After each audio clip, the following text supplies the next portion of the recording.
Welcome to the Leadership Conversations podcast. I'm your host, Jono White. I'm the founder and principal consultant of Clarity. We are an Australian-based consultancy that works with leaders around the world, and our passion is to invest in people to become everything they're meant to be in order to fill the world with healthy organizations that people love to work for and customers line up to buy from. The goal of this podcast is to invest in you and your leadership. If you're just joining us for the first time, then feel free to check out consultclarity.org. That's our website, consultclarity.org. We have so many free resources on there. The most popular being our 7 Questions on Leadership series. We've had more than 1,500 leaders from around the world in all different sectors give their in-depth answers on leadership, what books they love, what they found most challenging, the most meaningful stories, how they structure their time through the day. That's free, so go and check it out. And we'd love to interview you about your leadership. I believe you have advice from your experience, your context, and your life so far that is important and can help other leaders. It's also a great way to give back. It's free to get involved, and you can do so by going to consultclarity.org/7-questions-interest, or just Google consultclarity.org 7 questions interest and fill out the form that pops up. We have a free resource for you on our website. It's called Leadership Survival Guide. It's a 57-page ebook. It has interviews with 10 world-class leaders, and you can go to consultclarity.org. It's right at the top, and get that today.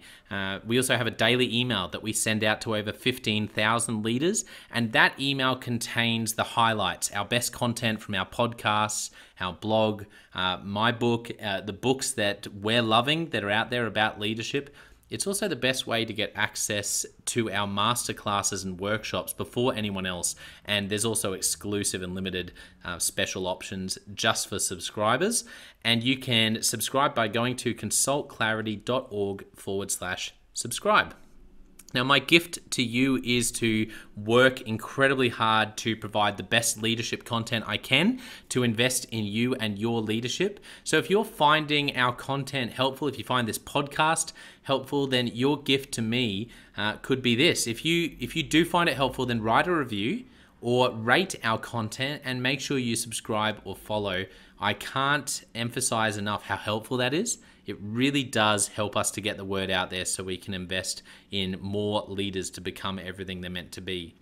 It also means a lot to me personally when people like you and people in our community share our content on social media. So if you do that, then please do look for me, Jono White, to tag me, and look to tag Clarity on whatever platform you're on. And our team, including me, I'm always looking to see when people have mentioned us so that I can engage with you. And also we look at sharing content. So if you write something about something we've done, there's also a good chance we'll share that with our followers. So if you could do that, that is a massive, massive help as we try to invest in as many leaders as we can around the world. Last of all, you can check out my book about how to deal with difficult people even if you hate conflict. It's called Step Up or Step Out. It's available on Amazon. You can just look up Step Up or Step Out Jono White, or you can go to store.consultclarity.org/book and check it out there. I have coached leader after leader after leader, and in more than 50% of the sessions, this topic comes up. How do I deal with this person? I'm finding it really difficult, and I just want to find a way that doesn't blow up to do just to have a difficult conversation, to lead them better. How do I do that? There's a 3-step process that I outline in this book that I believe can help you. Okay, let's get into today's episode of the Leadership Conversations podcast. Enjoy.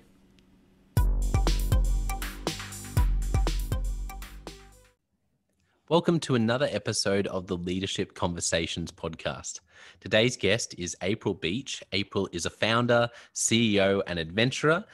She heads up and founded the SweetLife company and podcast, and she's based in, as she was telling me before we started recording, the beautiful cold on the other side of the world right now, Colorado, compared to me where I'm in the warm Brisbane, but I do have a little bit of envy because I know Colorado is super beautiful.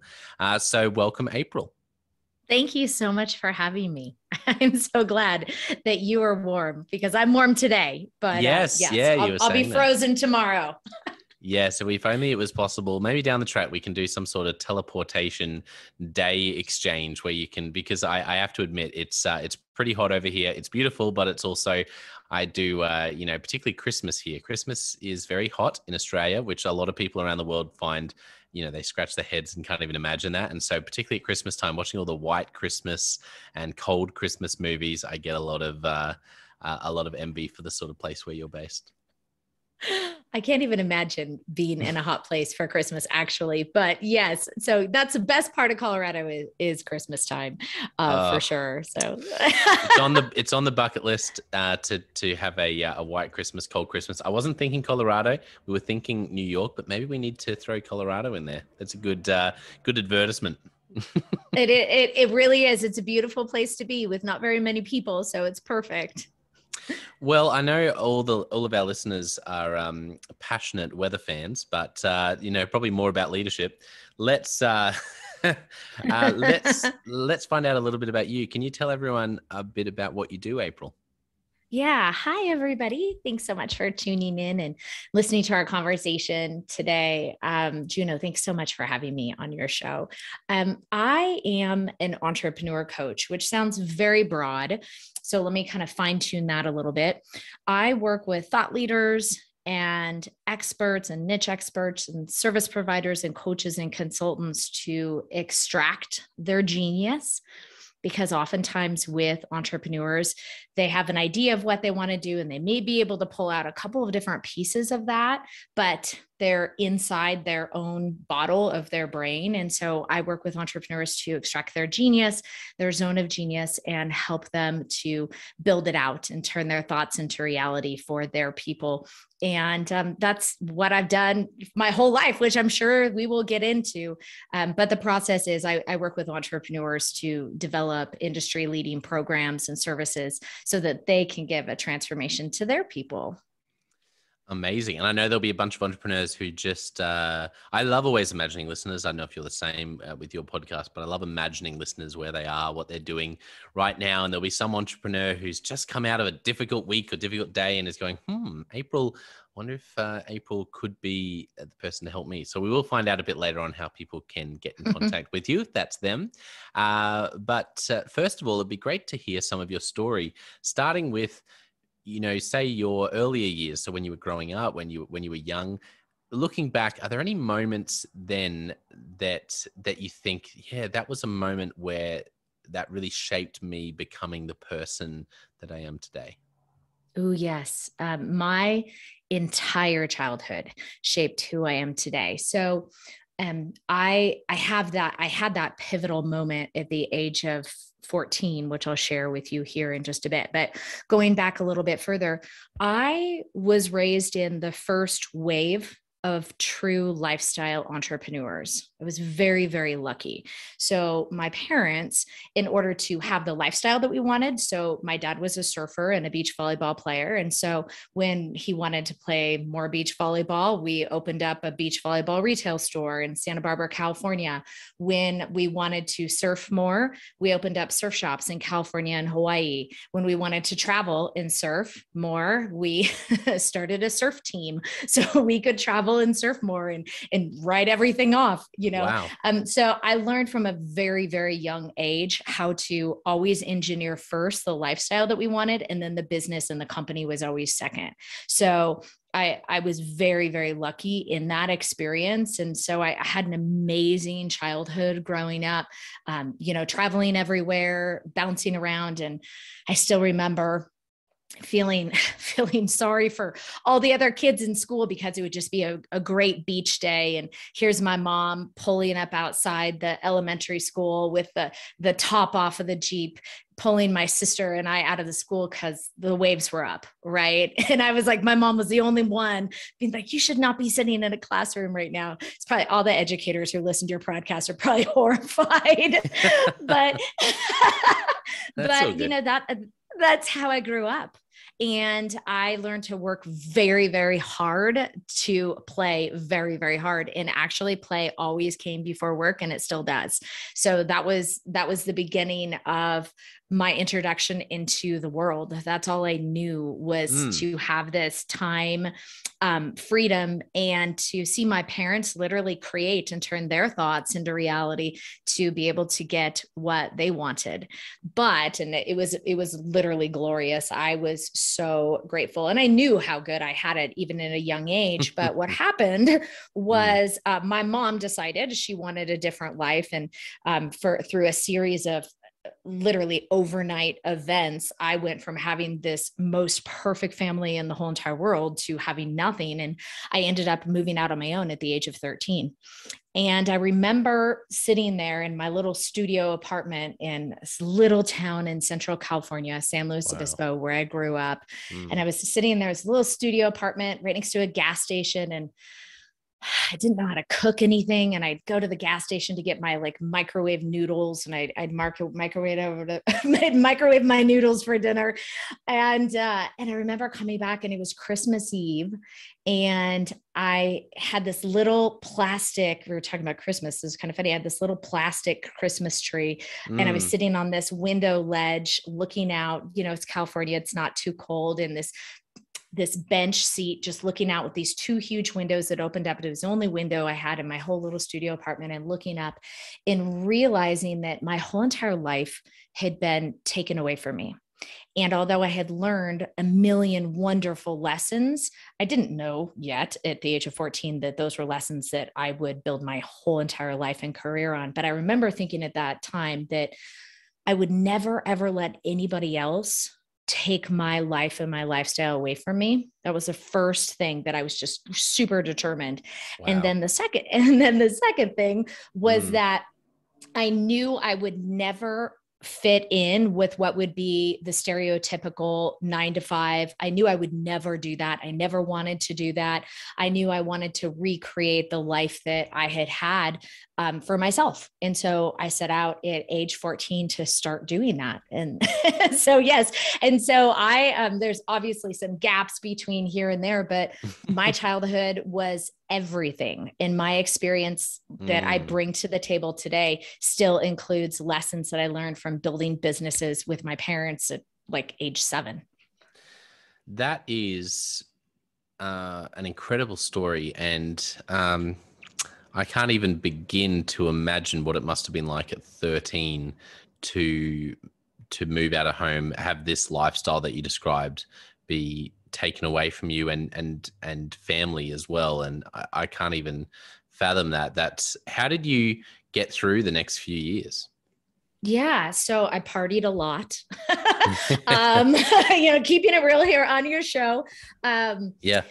I partied a lot. I graduated high school. Thank heavens. I don't know, the grace of God that I graduated high school, because I was really never there.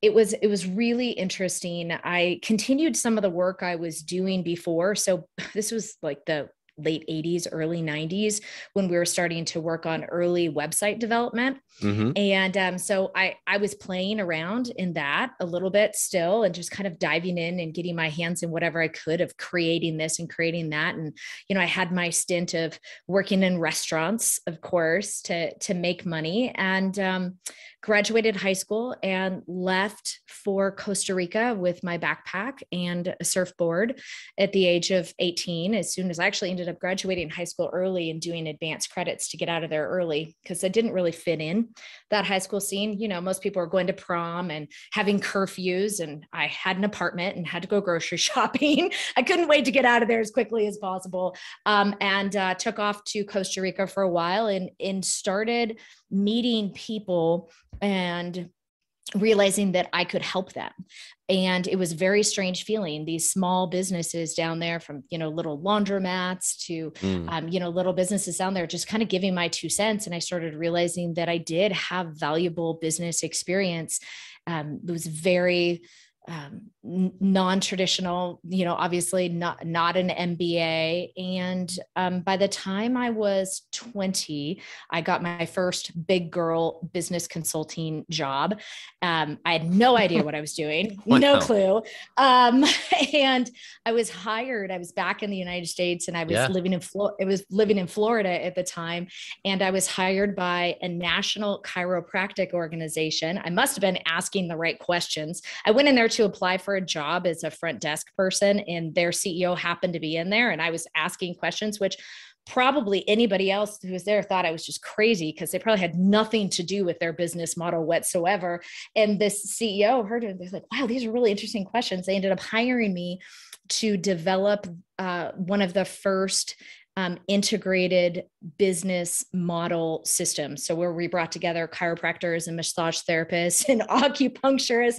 And, I had about 7 different businesses underneath me working with these offices at 20, helping them to integrate their services.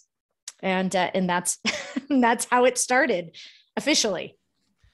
That is, so at 20, you were 20 when you got that role. I wasn't even old enough to drink here in the United States. I couldn't buy a beer, but I could help companies develop new business models that would make them millions. I love hearing different stories. Your story reminds me of another person I had on the podcast who shared a similar opportunity where it was, a general manager at 20 before she could drink, and and it was just funny, the different ways, and other people who get to sort of 40 and then realize, wait, why am I doing this? I've got this gift, and it's just, the pathway is always interesting. I want to ask you about when you were young, those early years building businesses with your parents. That's such a different lifestyle, like you explained. What were the biggest lessons you learned from those early years of your life? Well, I learned great things, obviously, but then I learned some things that as a business owner and as a business leader, I'm like, that was pretty bad that we did those things. So one of the bad things I remember is before we ever opened the surf shops and in the volleyball stores, my parents built oak beach chairs, of course, because we want to sell beach chairs on the beach. And we traveled around California, going to arts and craft shows.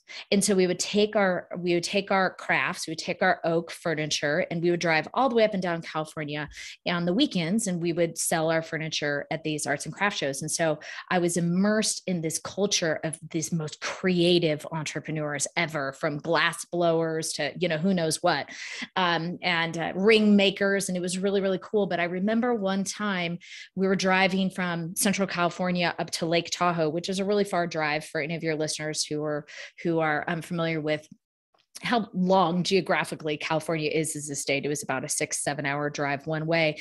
And I remember hearing my mom say, if we don't sell at least whatever number of beach chairs, we're not going to have the gas to get home.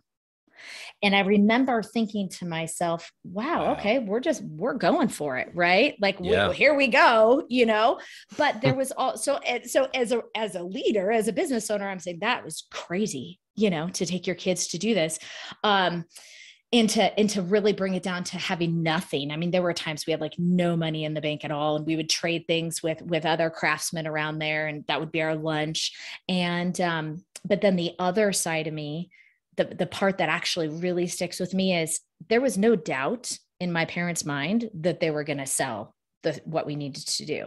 Failure was never, ever an option. It was just, we might need to edit how we go about doing it, but we are actually for sure going to nail our objective in this state, So that was cool. I remember that. And I see it from both sides. I'm like, that is terrifying. I mean, I'm a mom. I have 3 kids. I'm like, that is totally terrifying.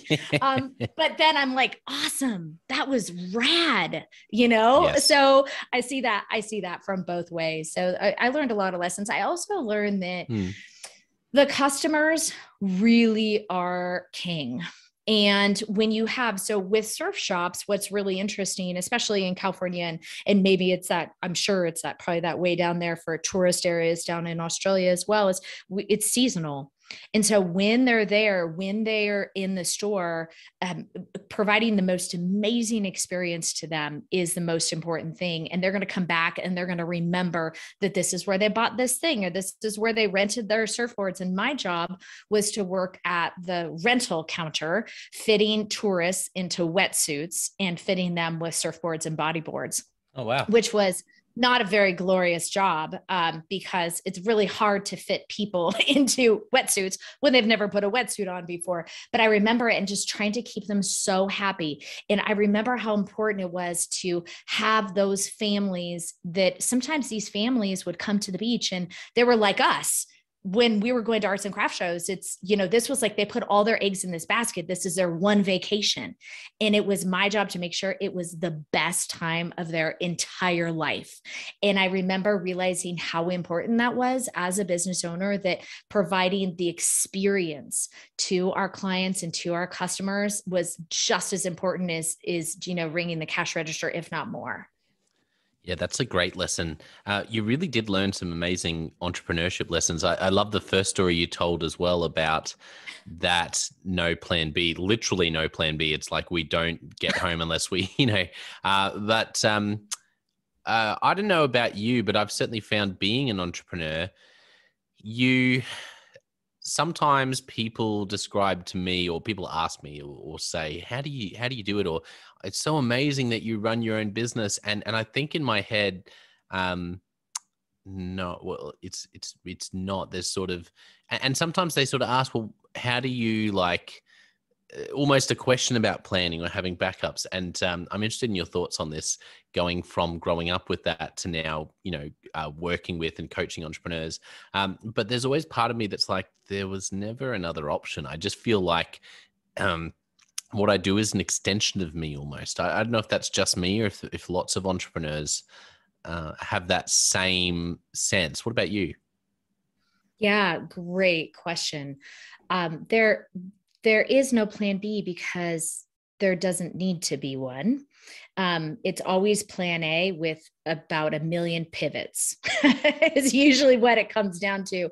My business my business is absolutely an extension of who I am. What makes it so special to me is that it is me. It is the embodiment of my lessons and my failures and my expertise all in one. And so it is, not to get in the conversation of work-life balance, but it is absolutely 100% me. And if I wasn't doing it, or if I wasn't doing something that I loved, I really would just rather not be alive. That's how serious I am about that. And so therefore, and I love life, and so I'm very certain for me that there is nothing else on earth I should be doing than the things I have already done. And I'm looking for where I'm guided to do that original project next. Yeah.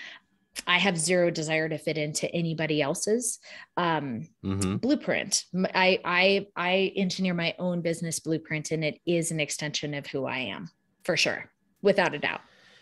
Yeah, that's so good. And it reminds me of, this might seem like a bit of a tangent, but I believe what you've just explained is really crucial to this. I love Patrick Lencioni's, the Table Group's Working Genius assessment, and I'll link it in a second to what you just said. But the Working Genius talks about how we get work done, and there's 6 different geniuses.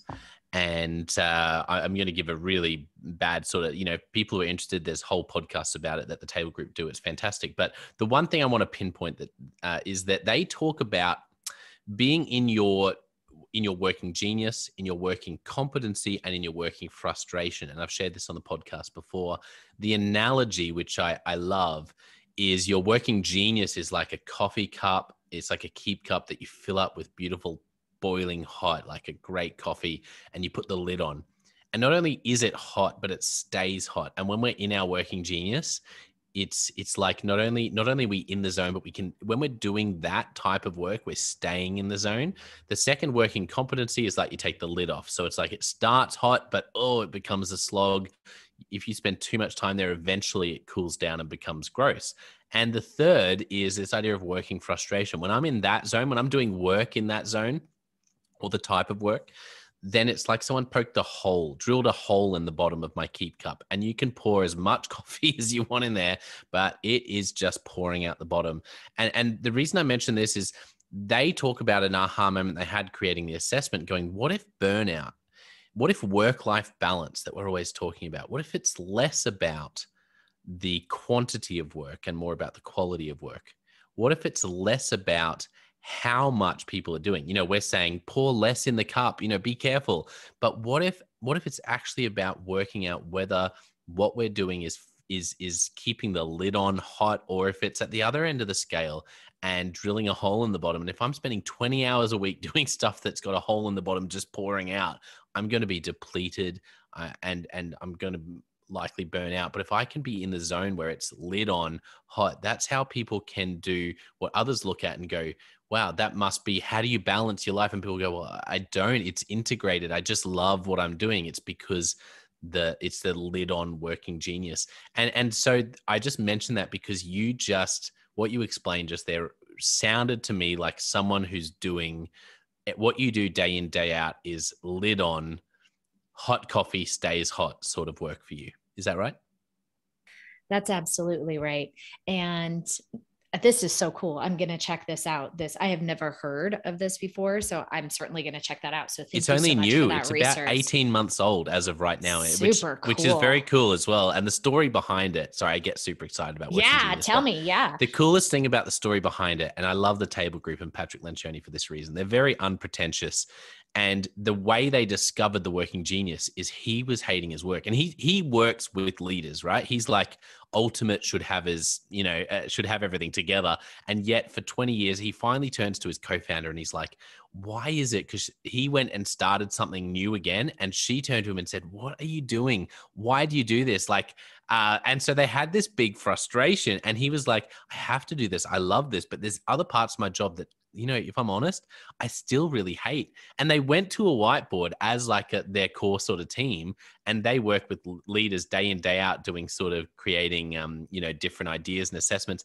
And they had a brainstorming session about why is it that we've been doing this for so long, and yet we still hate some of the things we do. And it was out of that question that they really articulated this idea of the working genius and going, well, maybe this is a better model to understand why some of us love doing, are really in the zone doing this sort of work, when that exact sort of work for someone else is completely emptying to them and frustrates them.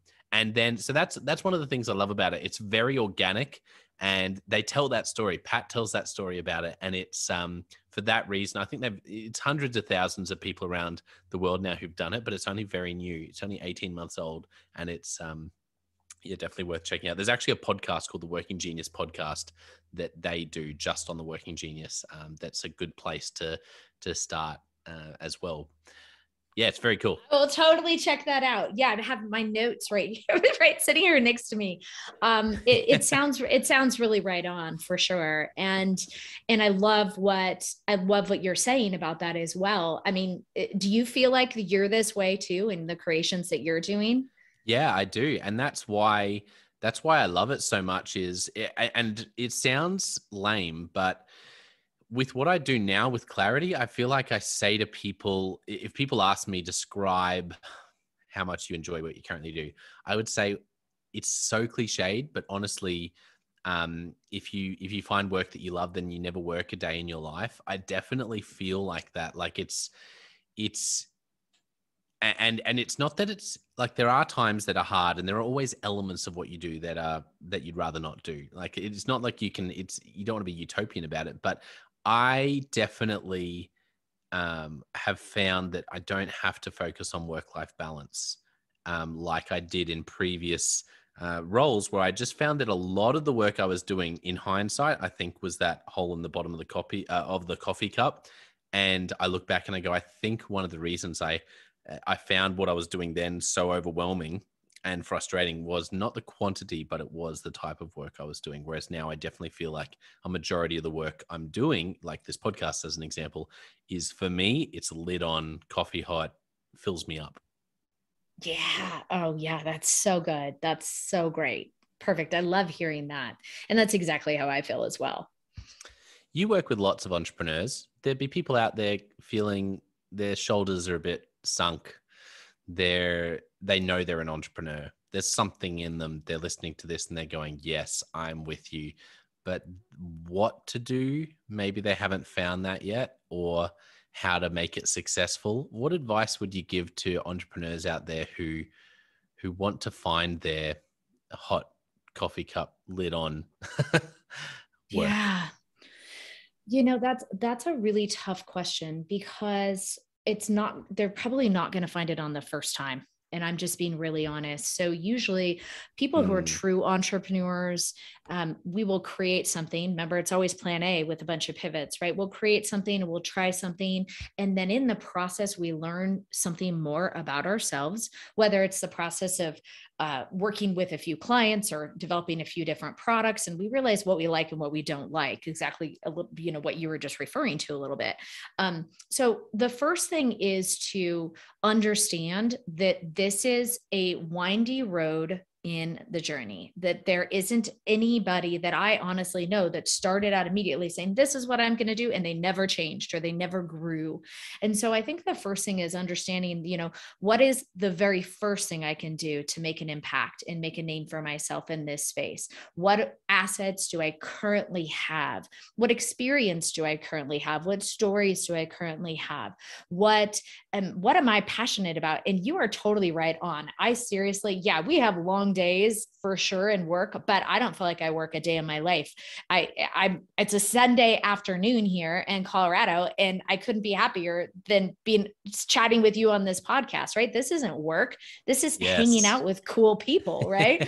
and Yep. so that's exactly it. So for new entrepreneurs, they're listening to us talk and they want to be in this place where they can choose their time. See, here's the thing.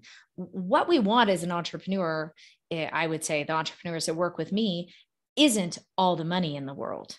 Although that's a wonderful thing if that happens to be the outcome. We want to control our time. We want to Mm, control what we're working on. So we want to control our contribution to the world, whether that world is the 10 people in the radius of your block that you live or thousands of people in your organization, whatever it may be. We want to feel as though we are contributing. And so when we start out, the work that we're doing is we want to find work that helps you feel like you are contributing to the greater good of something else. It really does need to be about you for sure, but then it needs to be bigger than you also.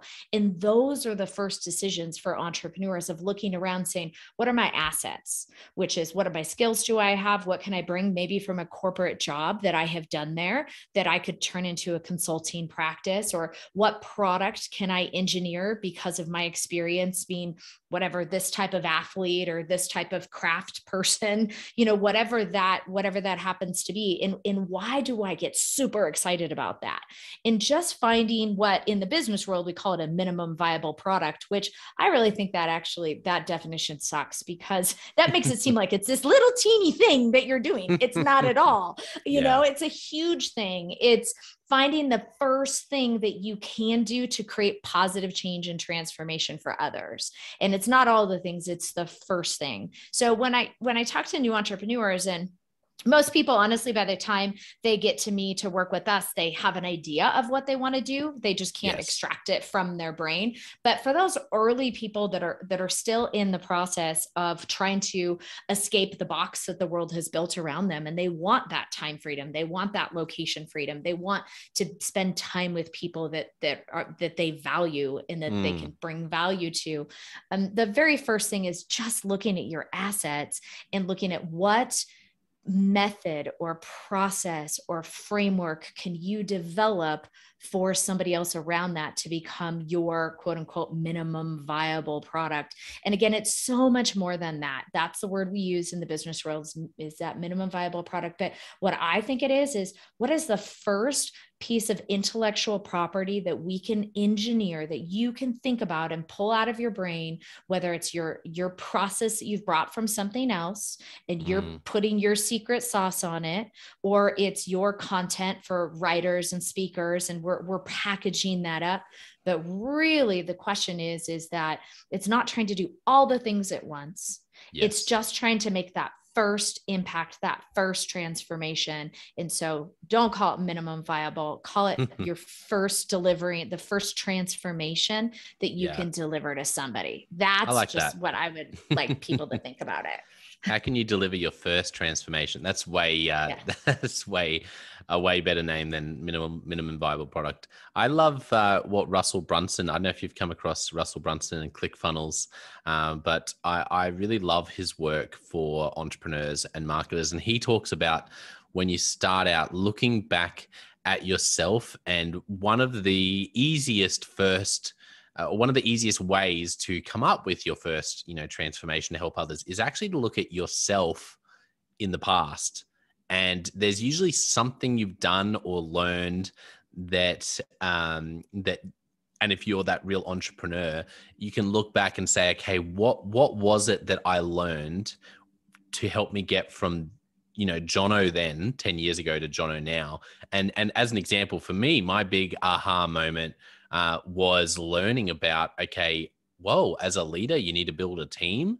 What? I can't just be really good at what I do and people will follow me. And so for me, that's where I started. I went, well, I'm so passionate. And that was my big aha moment, was how do you build a team? How do you build a healthy organization? So I didn't think like this at the time, but now I realize if I look back and gone, okay, what was what did Jono back then need, and what was the breakthrough? And there's often something in that, I think, that can be a helpful point. And then actually too, the other thing that I love that they talk about in ClickFunnels world with Russell Brunson is this idea of a framework, and going, you know what, people underestimate. I love this John Maxwell quote where he talks about when you're starting out, people underestimate. When you're starting out, let's be honest, your first years, people will underestimate what you can do. And then, you know what happens after a decade, after 2 decades, when you become an overnight success, as everyone says, it's 20 years in the making. Then What do people do? They overestimate. Now they think everything you touch turns to gold, and it's like, and so realizing when you're starting out, just like someone like John Maxwell, who's he's way down the track, and he now recognizes, if I'm honest, people probably overestimate how good I am at things because I've had so much success. But when you're starting out, people will underestimate, and we can underestimate ourselves. And I would just encourage people to just create a framework. What's the thing that you a few years back had a big aha around? For me, it's been how to build teams, how to grow organizations. And I've learned heaps from other people, and I'll always credit them. And then I've also learned some things myself that I apply and have my own frameworks. And just start with your own framework. Even if you're crediting a lot of it to others and there's just a couple of pieces that are yours, credit it to others, create your own framework, and don't underestimate yourself. Everyone else will, but don't underestimate yourself, and put it out there. And you never know how that framework, your first transformation, I love that, putting it out there to say, okay, so once again, to give an example, for me, I guess it would have been, okay, my first transformation would have been to go, okay, here's Jono's framework based on some things I've learned from Patrick Lencioni and Jim Collins in his books, Good to Great, and also a bit of Jono's stuff about how do you build a team as a first-time leader. Boom, there's my first framework. Step 1, step 2, step 3, step 4. And I feel like that step's way harder than it sounds, but that's a crucial starting point. And it sounds to me like people come to you when they maybe have already articulated some of that, and now they need help to actually scale it. Okay. I'm so glad you brought this up. So actually my area of expertise is extracting their genius and building their signature method and framework. That's always the Ooh, first thing that I so do with my good. clients. Yeah. Yes. So is it okay if I just jump on what you already said for your Oh, yeah. listeners Yeah, so they go for it. can just take this and just run with it? Okay, you guys. So I want exactly what John just said is developing your first signature method or framework, and that delivers a predictable transformation. So it always starts with that. Now, one of the things I want to share is there is a difference between a method and a framework, and most people get stuck in their head and they hear what's a framework and what's a method. But I just want to share this with your listeners so you guys don't get stuck on it. First of all, Yeah. it doesn't matter if you have a method or a framework. One is usually a certain order of operations, whereas a framework could be something where people can loosely flow through the pillars you've set up in their own way, in their own flow. That's the only difference. Is really one is a start to finish process. One is a still a structure and a blueprint, where you bring people through the process, but they can go, from step 1 to step 3 to step 7, and they still get the same outcome.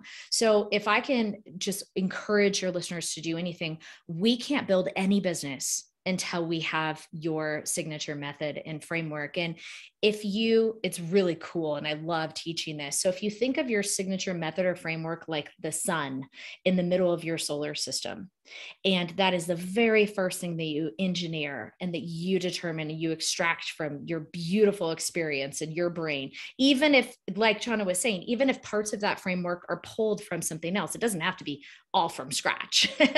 And then if that is the sun in the middle of that solar system, then we pull off of that, and then we create your signature programs that bring that to life. We create your content and your marketing campaigns that are discussing the pieces of your framework. We create your signature talk so that you can speak about your framework. We create your book. We create your other offers that lead into your primary signature program that might just be small pieces of your framework. So the framework, the signature framework and the signature method, and most people end up having methods inside frameworks and frameworks inside methods. Just don't get hung up on that. Seriously, take a napkin and just jump out of your brain. What is the order of operations or some things that you did, and look at it. And that is the beginning of how we build every single business, every single thought leader, and just to encourage people, it's not just for beginning entrepreneurs. I mean, a lot of companies that work with us, a lot of entrepreneurs that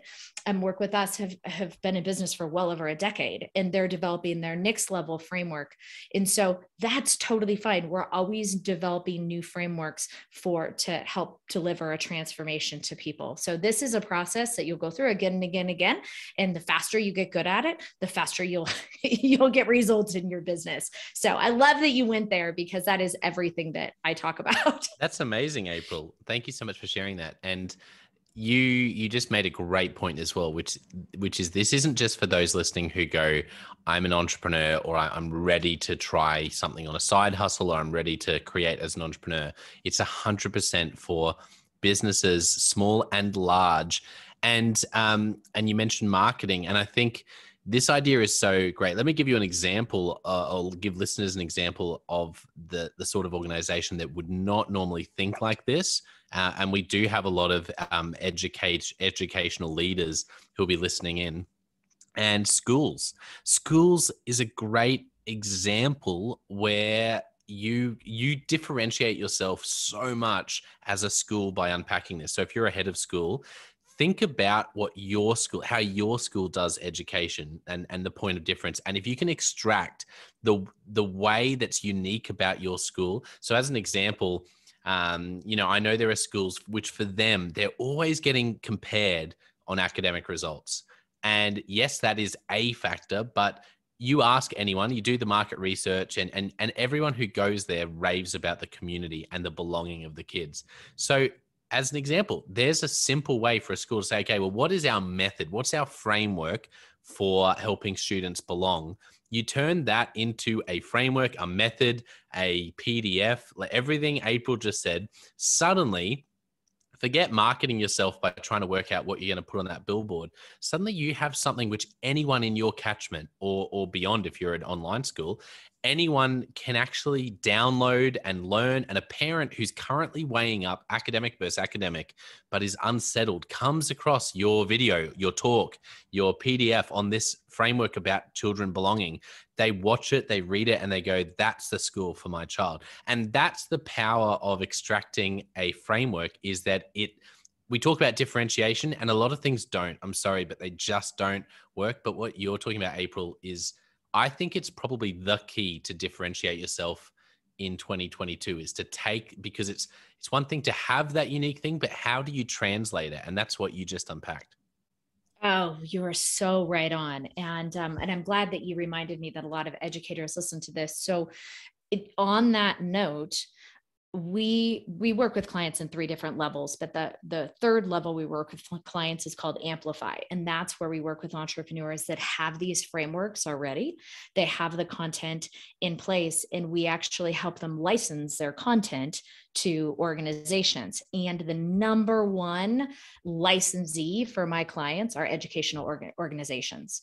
I have clients who have their frameworks and have their content and their materials that are licensed in universities, licensed by a few of California's largest school districts for the exact reason why. So even if you don't have your own framework, if you want to differentiate yourself and you really want to lead, then there are also opportunities, which is really cool how this conversation has led out. So for both the educational institutions, but also the entrepreneurs who are listening, maybe you're not in an educational institution, but you have a framework that could be very beneficial to be implemented in an educational institution. And these are conversations I'm having 4 days a week on these things. So that's exactly right. And what you said, in any industry, because, corporations are licensing this too. If you want to lead, and that's what your podcast is about, right? If you want to lead, then you need to be able to deliver a predictable, transformational result. You need to be different, and you need to provide an outcome that is very clear for people to understand, even before they start working with you, or even before they flow into your ecosystem. And we do that 100% by frameworks, by differentiating ourselves, and it will be the way that businesses fly moving forward. And it's, we don't ever want to be disruptive for the sake of actually being disruptive. We want to do things different because they need to be done differently for a certain reason, according to a certain institution or a company or an entrepreneur. And so very cool conversation. I love that you said that. Yeah, I'm enjoying chatting about this so much, and this is why I love the podcast, because we end up in places I didn't expect, but it's so helpful. And one of the I love this idea so much, and the reason I'm so passionate about it is because my background before stepping into leadership was really around business development and marketing, and so I come at things often thinking in that lens. And the power of the framework, I want to give another example, because there's always people listening going, yeah, that sounds great, April, Jono, but I'm in a such and such business and it won't work. And so I work with some of the best cafes. I would say they roast some of the best coffee in the world. They're here in Brisbane, a group called Black Star, and just an incredible group of cafes, wonderful organization. Any Brisbane listeners or anyone who travels to Brisbane, go to Black Star Coffee. They're fantastic. And I work with the owner, who's an amazing guy. Anyway, we were chatting about frameworks, and I just want to give this as another example for those out there who might be in a retail, because if you're in retail in your local business, you hear these sort of things, corporations, large entrepreneurs online, and you think, nah, that wouldn't work for me. But the beauty of the framework from a marketing and business development is you can hit the marketing lead generation, which we all need more leads. If you're out there and you've got too many leads, then bless you, you're unique. But most of us need more leads. And then you've got the high end, right? It's like, how do I take the everyday? So for a cafe, how do I take someone who just buys my coffee, and how do I take them up the value ladder? And so the reason a framework is so powerful, and the reason people should go and talk to April and get her advice. And this wasn't set up as an advertisement, but I get so passionate about this. I like directing people to my guests. So if you're a cafe, so take a cafe as an example, you can take the way that you make coffee, which is the expertise they have, right? Normally who gets impacted by that? It's people within, let's be honest, a couple of kilometers. It's a very small radius. And this is what I've been working with them on. Say you can take this knowledge you have, which is how do you roast? How do you make, like, what's the difference between bad coffee? What's the difference between good coffee? Now, here's the thing. What's the difference between great coffee and like blowing your mind coffee? That there are people who will fit all along that spectrum. If you can take your expertise in that area, suddenly who's their target market, right? They're a coffee roastery, coffee drinkers. If you can turn this into some sort of, let's start with a PDF course video series. Initially, it's your lead gen tool because it becomes for your local target market. So for those out there in retail, if you can take your expertise and then maybe you just market yourself online to within 10 kilometers of yourself, to your target market through Facebook, whatever, and you're advertising this, give me your email address and you get this how to, make coffee, and you just focus on your target market. Maybe you only need 500 on your list and that's going to be significant. But this is where it becomes a game changer. It's very different to other tactics, which I've tried everything. And that's why I get so passionate about this, because it really works. That same framework, you take it to another level. You don't need professional videography, but you just invest the time, you have the context, and you make a course on making exceptional coffee at home. Okay, all of a sudden, you might be a local retailer. What have you now done? That course, you can actually potentially monetize that. And if you're a local retailer who's looking for opportunities to expand your business, but to stay in your niche, or niche, as you say overseas, then what you can actually do is create an online course that's high quality, sell it at a high ticket level, $997 for a 6-week course with a coffee roastery experts on how to make coffee at home. And you sell that. Do you sell that within 10 kilometers? No. Suddenly you can actually start setting that up as another revenue stream and sell it worldwide, because where do people drink coffee? All around the world. And so the one exercise, which is, what do I do? How can I extract the framework? Which, by the way, April, this is what she does. You then can take that and transform your marketing, generate more leads than you could ever need, and create high-end, high-ticket opportunities for your local people and expand your reach beyond local. Like that is, I cannot think of another way to do that. That's why, particularly for me, I really stumbled across a lot of these ideas through ClickFunnels and Russell Brunson. But that's why I think it's blown my mind so much compared to any other business development marketing strategies. Yeah, absolutely. That was a masterclass right there. I hope your listeners were writing down notes of exactly step by step how to do that, exactly like you just said, because that is absolutely accurate. That's the exact way. And I am not directly connected with the ClickFunnels community, but yeah, Russell's a great guy. I'm actually very close friends with quite a few of his team members and people in his inner circle. And it's predictable. See, Yes. that's what we're looking for. It's predictable. You're right. And when we're doing anything, we want to be able to lay in bed at night and know that we have created something that gives people predictable, measurable, transformational results. And it doesn't have to be a life transformation. It can be, how to roast coffee, right? We worked with sometimes, and when you were sitting here talking, I know we're on this audio, but I wanted to clap like I was on a clubhouse room, because everything you were saying was so right on. I'm going to, try to tap my mic here to clap. It's so right on. This is exactly the process. So, really, just to share another example of that for your listeners, that just for the sake of doing that, I was in a clubhouse room speaking with a gentleman about a year ago now, and he has a fly fishing shop, and he couldn't figure out how to make more money as a fly fisherman. And he's like, Mm-hmm. "Guy, I've hit the ball." And so, we engineered his process of tying flies, and he launched an online course on how to tie your own flies for fly fishermen and women, and launched that as an online course. So anything that doesn't have to do with selling fly fishing gear, but it has to do with why they want to be part of, his business, and it has a further reach. And so that's exactly right. It's taking your process step by step of something that you might do every single day. And this is a great example for brick and mortar businesses, that you might do every single day, in realizing that people might not just want to buy your end result. They want to buy how you got there. So people will always, Myron Golden, I don't know if you know Myron, but he speaks about this all the time.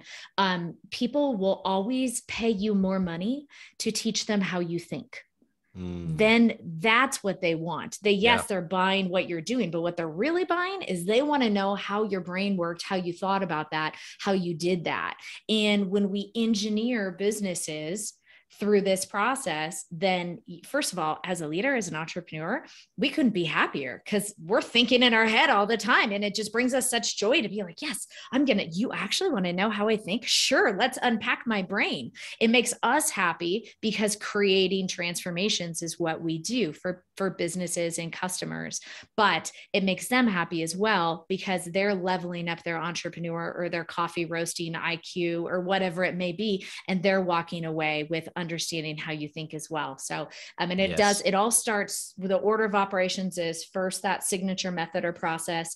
And then it's the signature offer, whether it's a course or a mastermind or a retreat or whatever it may be. But then what really to me is the most important thing, which this conversation started out with. So just wrapping it all together for your listeners is that before we build anything, before we choose any business model, we first need to look at how we want our time to be spent. What do we want our perfect week to look like? How do we want to work with clients? Do we want to be location free? Are we, what are we looking for? And then we take the method. So it's like two roads merged together. On the left-hand side, we do the method engineering coming towards the middle, but on the right-hand side, and yes, I'm sitting here with my arms in the air and sorry, you guys can't see me. On the right-hand side, we take the ideal engineered business model and then we meet them together. So we're engineering a way of delivering the offer, the product, the course, whatever it may be, in a way that is going to, in fact, give you, the leader, your entrepreneur listeners or whatever the lifestyle they want, but then also that's going to bring in the transformation. And that's how we engineer transformational businesses. We actually call it the Wave Makers method. And it's really it's a very holistic view of turning your thoughts into reality in a way that it just works so good for everybody. If your listeners can walk away with anything today, I would love for them just to know that starting with that signature method and framework is where we want to start with everything, but always at the same time asking themselves what they want their flow of their week to look like, what they want their life to look like. Because oftentimes most businesses, and I know we're a little long on time, but I feel like it's important to say, because I don't think people are told this enough. Most businesses will hear, well, you have to do this, or you have to launch a mastermind, or you have to do retreats, or you have to do a course or whatever. There is no perfect business model for everybody. And so just giving yourself the freedom to be able to look at your intellectual property and then reverse engineering that into the offer. And frankly, all the business models that we've been working through for the last couple of years are really hybrid offers of, some on demand, some, so let's take the coffee roaster course. So people could go through that and take everything on demand. But then what if we threw in there a Zoom coffee chat with the owner of the store once a month? Everybody just wants to hang out with them and have coffee, in Zoom around the world, so just so much gold in your podcast today. So hopefully people are like, yes, okay, I'm ready to go do this. And for your organizations and your educational institutions, you're so right on about that, about the framework of differentiation. And I think that's as a mom, that's what I look for in my kids' schools, for sure. That first thing. That's right. Yeah. Oh, so good. Well, to stay on time, because this has been way too much fun, what I would love to do is invite you back for another conversation, because I got so excited chatting about what you do, really, which is this idea of creating your signature frameworks. And I really believe people will be listening to this and, typing away to find April and get in touch with you. But maybe next time we can find out a bit more about some of your stories from, the more recent part of your journey, which I didn't get a chance to ask about. I'd love to hear that. And also Leadership Express. I'll leave everyone hanging with Leadership Express, but maybe next time, April, we can have you back and ask you about some of those questions. And this can be a teaser for that. I would love to come back. Thank you. Yes, certainly don't have a shortage of things we could talk about for No, sure. So I would that's love to right. dive would love to dive into all of that. Thank you. Well, where can people find you? Those who are Googling right now, where can we help them out so they can get straight onto you if they want to find you, get in touch? Yes. So if you guys want to get in touch with me directly, you can just go to our company website, which is sweetlifeco.com. It's the Sweet Life Company, but it's sweetlifeco.com. But really, I find the best place, you guys are all podcast listeners, is to tune into my podcast. My podcast is called Sweet Life Entrepreneur.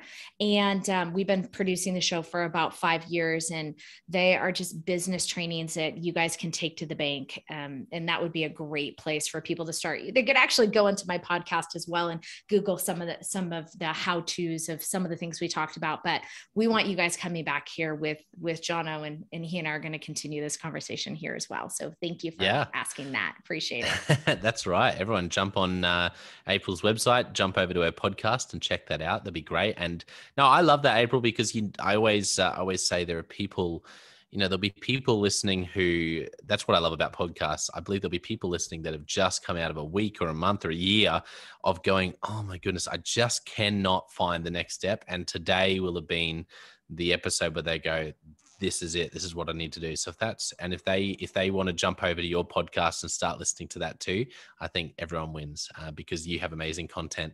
For our listeners, thank you so much for tuning in. This has been just such a great episode. And I know it would have helped a lot of people, entrepreneurs, school leaders, corporate leaders alike. Don't forget, I also have the Jono White Leadership Podcast, which is more, 7 tips on casting vision and how do you build a high performance team, those sort of things.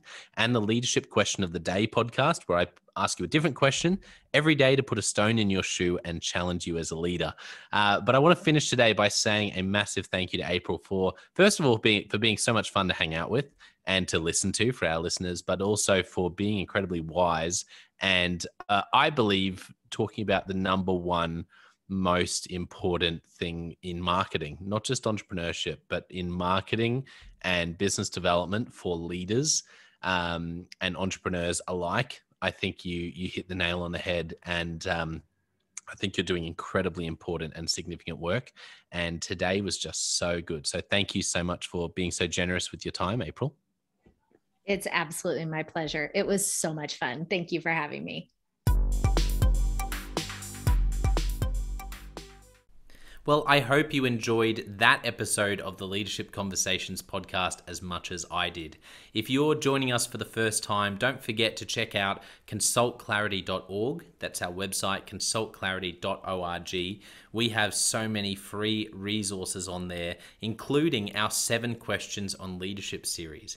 We've had more than 1,500 leaders from all over the world in all different roles, in different industries, answer these 7 questions on leadership, and leaders give these in-depth answers around how they spend their time, a book that's been significant for them. It's just a gold mine. It's completely free to access, so go to consultclarity.org and look for that. We'd also love to interview you about your leadership. I believe your experience, your life, your context means that you have advice on leadership that other leaders can learn from.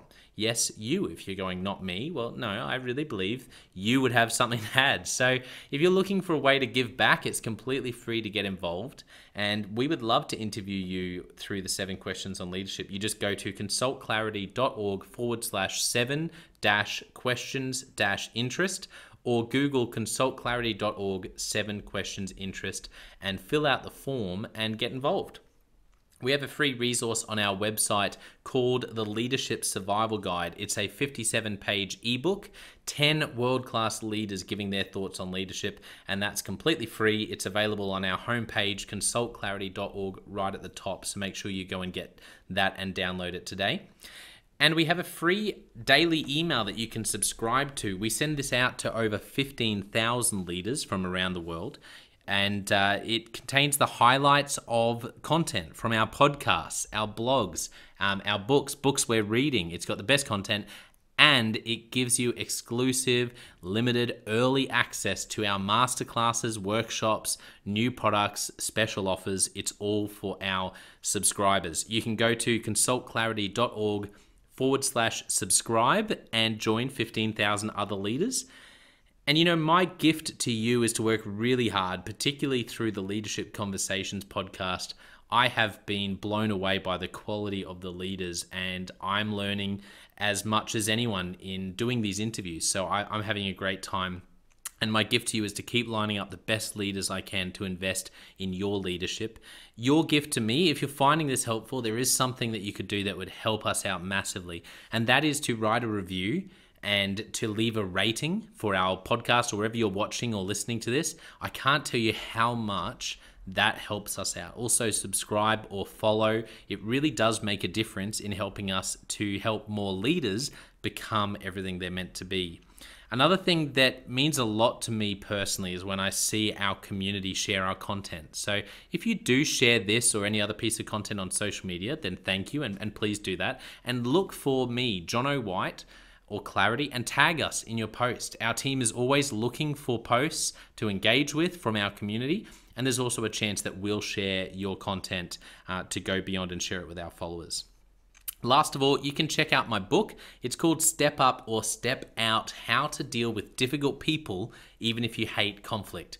I wrote this book because 50% of the coaching sessions I have with leaders, this topic comes up again and again and again. And it's this idea of, how do I have this difficult conversation? How do I lead this person better when I'm finding them difficult? Or in some cases, you look and you say, I think I might be leading a difficult person. They're just quite difficult to lead, or I'm finding them quite difficult to lead. So there's a 3-step process that I unpack in Step Up or Step Out. And the amazing thing, and I've literally done this myself, and I've heard it anecdotally from other leaders as I've coached them, is that if you follow this process, you will see that person step up and change their behavior or make a decision, which is to step out some of the time. 95% of the time, people will step up or step out in just 4 weeks. And I stand by that. It's you have to read the book to understand, but I really do believe in it, and I've experienced it firsthand. It works. So you can go to Amazon, look up Step Up or Step Out John O. White, or store.consultclarity.org/book. Well, thank you so much for listening. We're going to be back with a new episode next time of the Leadership Conversations podcast. And I hope today has helped you to take another step towards becoming the leader you're meant to be. See you next time.